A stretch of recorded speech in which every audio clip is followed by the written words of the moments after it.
आप सबका स्वागत है आज की प्रेस वार्ता में। मैं शुरू करूं उससे पहले मैं अपने वरिष्ठ सहयोगी श्री अभिषेक मनु सिंघवी साहब से आग्रह करूंगा, वो आपसे कुछ साझा करना चाहते हैं। नमस्कार, मैं अभी एक ट्रेसपेसर की हैसियत से आया हूं।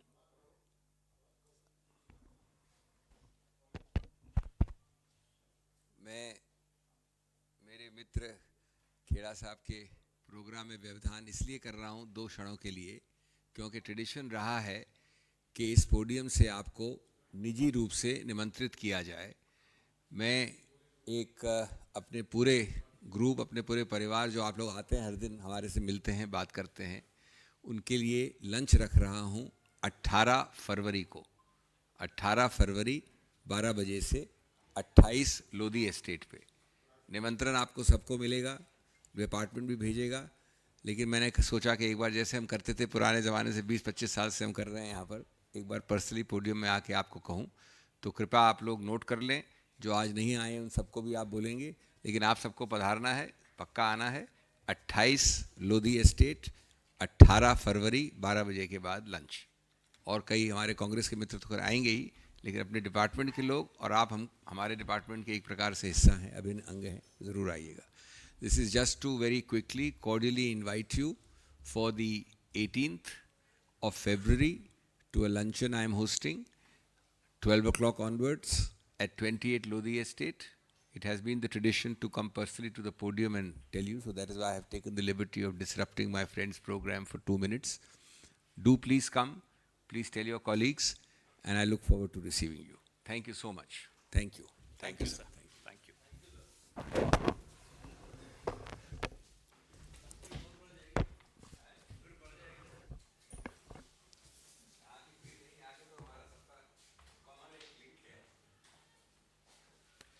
शुरू करें। नमस्कार साथियों, आप जो सोच कर आए हैं उसके अलावा कुछ बात करेंगे।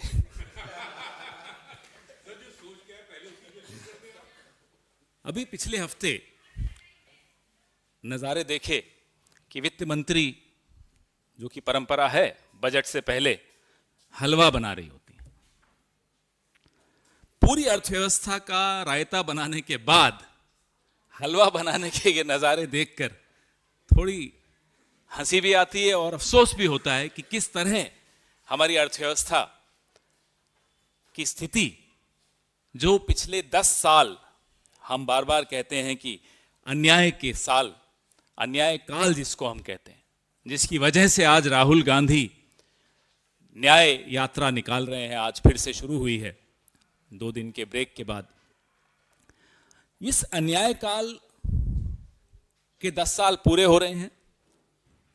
आखिरी बजट इस सरकार का आने वाला है, और जो इस सरकार की आदत है हर चीज को इवेंट बना के चमक धमक से असलियत को कैसे ढक देना, how to shroud the reality behind the dazzle of an event, ये इस सरकार की एक, मुझे लगता है हम सबको सीखना चाहिए। बजट भी ऐसा ही होगा, उसमें भी बुरा लगता है, माननीय वित्त मंत्री हैं तो वित्त मंत्री कहलाने के लिए, लेकिन वो एक रेडीमेड भाषण में मोदी जी की तारीफ हर दूसरे तीसरे लाइन में करेंगी। लेकिन जो असलियत है, अभी इसी हफ्ते की खबर आपने देखा कि इजराइल, जहां की एक संघर्ष चल रहा है, हिंसा हो रही है, 10,000 वैकेंसीज के लिए यूपी और हरियाणा के हमारे कई नौजवान लाइन में लगे हुए थे, एक ऐसी जगह जहां जान जोखिम में डालकर वो नौकरी करने जा रहे हैं।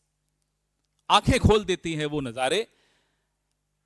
आपको याद होगा, आप में से कुछ लोग जो हमारी उम्र के हैं, जब कुवैत में संघर्ष हुआ था तो हिंदुस्तान के जितने लोग, जितने परिवार जिनके लोग कुवैत में नौकरी करते थे, वो इंतजार कर रहे थे कि कैसे वो स्पेशल फ्लाइट्स में लौटेंगे। वो वक्त और आज का दौर, संघर्ष चल रहा है, जंग चल रही है, लेकिन लोग यहां सिर्फ 10,000 रुपए प्रतिमाह कमा रहे हैं, इसलिए वो वहां जाना चाहते हैं जहां खतरों से खेलकर थोड़ा ज्यादा कमा लेंगे। ये अंतर आया है जिसको ये अमृत काल कहते हैं और जिसको हम अन्याय काल कहते हैं, हम क्यों अन्याय काल कहते हैं, ये नजारे देखेंगे तो आपको समझ में आएगा कि अन्याय काल क्यों है। अभी उत्तर प्रदेश में पुलिस की भर्तियां निकली, 60,000 के लगभग भर्तियां हैं, 51 lakh applicants. There are 60,000 vacancies in Uttar Pradesh police and there are 51 lakh applicants. एक तो बड़े सालों के बाद भर्तियां निकली हैं। आप सोचिए कि क्या स्थिति है हमारे नौजवानों की, विशेष तौर पे। अब इन 51 लाख भर्तियों का जो प्रक्रिया होगी, आप इसमें कैसे इंटरव्यू लेंगे, कैसे फिजिकल करेंगे, क्या उसका मापदंड होंगे, chaos as we say in English। तो इस अन्याय काल में मैं 2 आंकड़े देना चाहता हूं। मेरी प्रेस रिलीज में बहुत आंकड़े हैं, मैं अभी वो आंकड़े नहीं दोहराऊंगा, लेकिन जो चौंका देने वाले आंकड़े हैं, these are data points which won't let you sleep। 2 नौजवान हर घंटे आत्महत्या कर रहे हैं, ये पार्लियामेंट में जवाब में दिया गया है। 1 किसान हर घंटे आत्महत्या कर रहा है। तो जवान और किसान की स्थिति आपके सामने है, अग्निवीर योजना आपके सामने है, जो मजबूरियां हमारी मिडिल क्लास झेल रही है, उसके भी आंकड़े मैंने अपनी प्रेस रिलीज में दिए हैं। जो आम आदमी पर जो टैक्स लगता है वो 55% से बढ़ा है, लेकिन जो कॉरपोरेट मित्र हैं उनका 2%, 2 से थोड़ा ऊपर, 3 से नीचे प्रतिशत बढ़ा है। यह आंकड़ा आपको बताता है कि जो डिस्पैरिटीज हैं वो कितनी भयानक होती जा रही। हमारी अर्थव्यवस्था के लिए कहा जाता है कि ये उपभोक्ता चलाते हैं, it's a consumption driven economy. तो कंजम्पशन का डेटा भी मैंने आपको दिया है कि जो 21 साल का रिकॉर्ड टूटा है, कंजम्पशन में भी गिरावट आई है। 21 साल का रिकॉर्ड कोई छोटी बात नहीं होती। एफएमसीजीज की जो सेल है 2023 में फिर से नहीं बढ़ी, नहीं दिखी बढ़ती हुई, और जो घरेलू बचत है उसका 50 साल का रिकॉर्ड टूटा है कम होने में। 50 years record of household savings has been broken। इसलिए जितनी आप तड़क भड़क करके इवेंट्स करते हो, ऑप्टिक्स देते हो, टेलीविजन पे नजारे दिखाते हो, असलियत क्या है वो आपके सामने इन आंकड़ों से दिखती है। और अगर आंकड़ों में भरोसा नहीं है, दिल्ली से थोड़ा, दिल्ली के भीतर कुछ बस्तियों के मैं आपको नाम देता हूं, वहां घूम लीजिए, आपको मालूम पड़ जाएगा असलियत क्या है। छोड़ दीजिए बस्तियों को, मिडिल क्लास की क्या हालत है वो देख लीजिए। तो ये आंकड़े झूठ नहीं बोलते, आंकड़े तो कुछ सच बताते हैं, बाकी सच आपको जानना है। आइए भारत जोड़ो न्याय यात्रा में, रास्ते में आप लोगों से मिलिए, उनकी स्थिति देखिए, आपको समझ में आ जाएगा कि क्यों ये अन्याय काल है और क्यों राहुल गांधी जो 5 स्तंभ न्याय के बता रहे हैं उन पर क्यों वो ज्यादा जोर दे रहे हैं युवाओं के लिए खास तौर पे। क्योंकि मैंने आपको आंकड़ा दिया बेरोजगारी का, मैंने आपको आंकड़ा दिया आत्महत्याओं का, और जिस देश में हर घंटे 2 नौजवान आत्महत्या कर रहे हो, उस देश में और कोई मुद्दा कैसे चर्चा का विषय बन सकता है, मुझे नहीं समझ में आता। किसान, जवान, इन दोनों की जो स्थिति है, मिडिल क्लास की जो स्थिति है, उसके बाद मुझे लगता नहीं है कि ये जितना भी ये आर्टिफिशियली इवेंट्स ला कर हम सबको डिस्ट्रैक्ट करने की कोशिश करते हैं, हमारा ध्यान बांटने की कोशिश करते हैं, असलियत नहीं छिप सकती। तो युवा न्याय, भागीदारी न्याय, नारी न्याय, किसान न्याय और श्रमिक के लिए न्याय, ये तमाम जो 5 स्तंभ हैं, ये समाज के उस हर वर्ग के लिए न्याय की बात करते हैं जिनको पिछले 10 साल में अन्याय का दंश झेलना पड़ा। सेना की जो पक्की नौकरियां हैं वो बंद हैं। ये स्थिति में हम कैसे आए हैं ये भी समझना बहुत जरूरी है।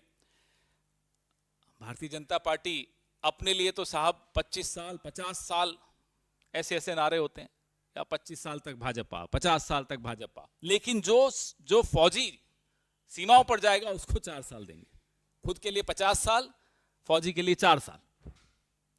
यह अन्याय काल की स्थिति में आपको बताना चाह रहा हूं। और बड़ा घमंड से कहते हैं कि साहब 80 करोड़ लोगों को हम 5 किलो राशन दे रहे हैं। ये घमंड की बात है। ये किसी भी सरकार के लिए शर्म में डूब मरने की बात है। They should be ashamed of this data that 80 crore people have to depend on free rations. This is a report card of this government. This particular data is a report card, a shameful report card of this government. ये सारे आंकड़े मैं आपको दे रहा हूं। आप लोग बड़े रेस्टलेस हो रहे हैं क्योंकि आपके मन में जो सवाल हैं वो अलग हैं। मेरी प्रेस वार्ता अर्थव्यवस्था पर है और अन्याय काल पर है। जिस अन्याय और न्याय पर आप चर्चा करना चाहते हैं उस पर भी हम चर्चा करेंगे, लेकिन ये इस हकीकत से हम मुंह नहीं मोड़ सकते। हेडलाइन मैनेजमेंट एक स्तर तक जरूर काम आती है, लेकिन आप 70-80% लोगों की जिंदगी में जो हो रहा है उससे मुंह मोड़ के राजनीति कर रहे हैं, तो आपको राजनीति करने का या पत्रकारिता करने का हक नहीं है। आपके सवाल।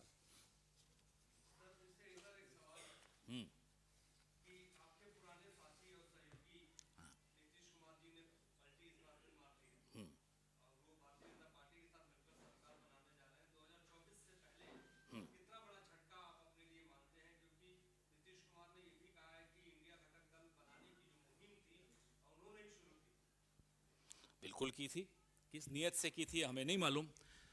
एक आपने सबने सुना होगा Guinness book of world records, उसका नाम आज बदला जा रहा है, उसका नाम है Nitish book of world records. 9 बार शपथ ले रहे हैं, ये एक रिकॉर्ड है अपने आप में। तो अब आप उनसे पूछिए कि उनकी मंशा क्या थी, क्यों उन्होंने ऐसा किया, और उनको भी छोड़ दीजिए जिनके साथ वो जा रहे हैं, जो 400 सीटों का दम भरते हैं, दावा करते हैं। ये है असलियत। ऐसे ला रहे हैं आप, ईडी सीबीआई, कभी किसी को डरा दबा के ले आए। अब पता नहीं उनके ईडी है सीडी है हमें नहीं मालूम, जो भी है नीतीश बाबू को भी ले ही आए ना। तो अगर आपको 400 सीटों का विश्वास था तो ये सब करने की क्या जरूरत पड़ रही है आपको? यहीं से मालूम पड़ता है कि आप असलियत जानते हैं, आपको पता है क्या होने वाला है, इसलिए आप इस तरह की हरकतें कर रहे हैं। राहुल जी यात्रा शुरू करते हैं तो बंबई में ये लोग किसी को ले जाते हैं, हमारे यहां से ले जाइए। राहुल जी की यात्रा बिहार जा रही है तो वहां फिर इस तरह की हरकतें शुरू हो गई। आप सोचिए ये यात्रा का इंपैक्ट भारतीय जनता पार्टी पर कितना खौफनाक हो रहा है उनके अंदर। आप ये सोचिए स्थिति क्या है उनकी। जिस राज्य में जाते हैं, आसाम में तो मुख्यमंत्री ने कुछ वक्त के लिए मुख्यमंत्री पद ही छोड़ दिया, हमारी यात्रा के प्रचार मंत्री बन गए थे। और जो मनोरंजन मिला हम सबको, पूरे देश को, हिमंता बिस्वा शर्मा की तरफ से, वो मनोरंजन बड़ा अच्छा था। हम तो प्रधानमंत्री जी से आग्रह करते हैं कि अगले 3 महीने हिमंता बिस्वा शर्मा को हमारी यात्रा का प्रचार मंत्री बना दीजिए। तो कहने का तात्पर्य यह है कि ये यात्रा 10 साल के अन्याय को एक्सपोज कर रही है, उसको सामने ला रही है, और कांग्रेस की क्या विजन है न्याय की उसको सामने ला रही है, जिससे बौखलाहट बड़ी स्पष्ट है। आप कभी एक बड़ा इवेंट कर देते हैं, उसको 1 हफ्ते तक भुना सकते हैं, फिर क्या करोगे? यात्रा तो चल रही है, फिर कुछ और करेंगे, 1 हफ्ता और आप सबको व्यस्त रखेंगे, हम सबको व्यस्त रखेंगे, यात्रा फिर भी चल रही है। ये यात्रा तो मार्च तक चलेगी। अब कितनी सरकारें गिराओगे, कितनी ईडी सीबीआई भेजोगे? करते रहो। यात्रा ना केवल चल रही है, यात्रा का संदेश पूरे देश में फैल रहा है, लोगों को समझ में आ रहा है कि उनकी जिंदगी में क्या हुआ। 10 साल लोग टीवी देखते रह गए, बिजी रह गए, पता चला घर की हालत ये हो गई। तो आपको जो हो रहा है वो क्यों हो रहा है ये जानना आवश्यक है। ये इसीलिए हो रहा है कि ये 400 पार वाली जो नारे लगाते हैं वो असलियत जानते हैं। ये इसीलिए हो रहा है वो भारत जोड़ो न्याय यात्रा की से घबराए भी हुए हैं, उसका असर भी जानते हैं।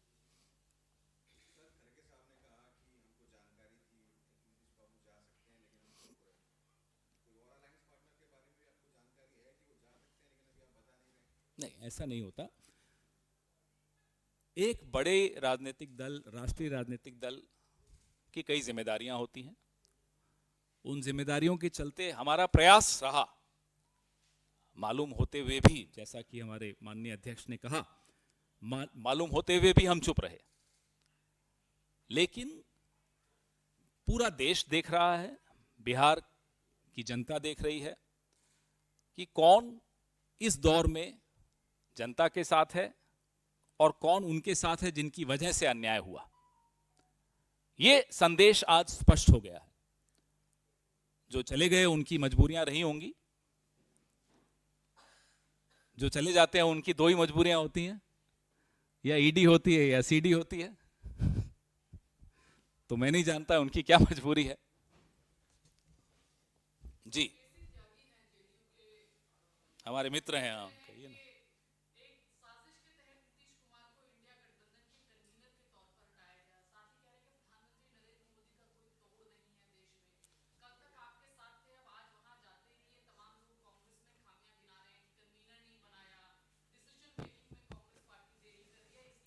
पूरा देश सुन रहा है।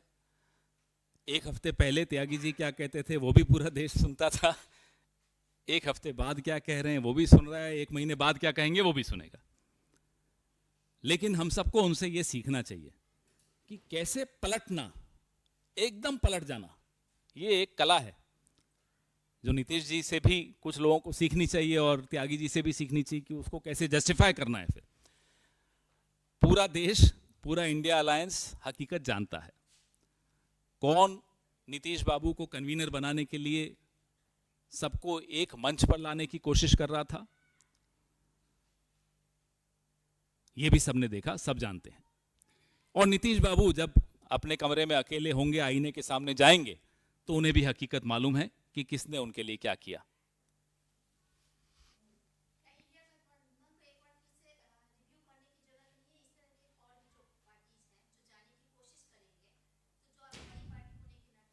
कोई और पार्टी ऐसी जाने की कोई कोशिश नहीं कर रही। गठबंधन का एक सफर होता है, एक यात्रा होती है। उस यात्रा में स्पीड ब्रेकर्स भी आते हैं, उस यात्रा में रेड लाइट्स भी आती हैं, उस यात्रा में येलो लाइट्स भी आती हैं, और फिर उस यात्रा में ग्रीन लाइट्स भी आती हैं, और फिर मंजिल भी आती है। आप बड़ी पुरानी पत्रकार हैं, आप जानती हैं, आपने कई गठबंधन देखे हैं।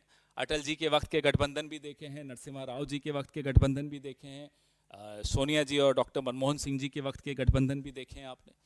तो गठबंधन का सफर लगभग इसी तरह का होता है जैसा कि आज आप देख रही हैं।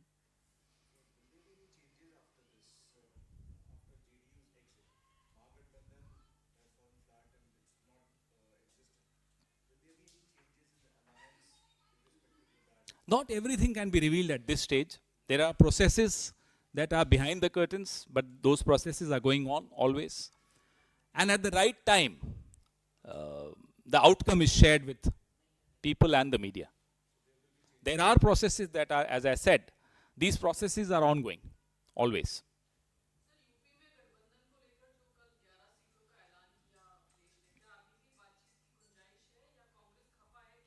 नहीं, कोई खफा नहीं है, खफा की कोई बात नहीं होती। गठबंधन में इस तरह की बातें होती हैं, चर्चाएं भी होती हैं। कुछ चर्चाएं सार्वजनिक होती हैं, कुछ चर्चाएं सार्वजनिक नहीं और बंद कमरों में होती हैं। लेकिन अंतोतगत्वा एक आम सहमति से निर्णय लिया जाता है और वो सामने आता है। मैंने तो सोचा था आपके पास बहुत कठिन सवाल होंगे, ये तो बड़े आसान है। डन। अब 1-on-1 तो नहीं होगा। धन्यवाद।